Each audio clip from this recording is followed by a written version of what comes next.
this video, we will show you how to disable Start PXA over IPv4 boot in here.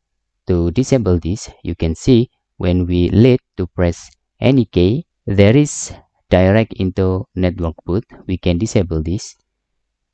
Okay, you can disable the network boot by clicking setting on your virtual machine. Okay, and you can select network. Okay, you can disable this by select not connected here. You can click apply and click OK. Now in the firmware, okay, I will OK first, and we can restart now. We can reset this,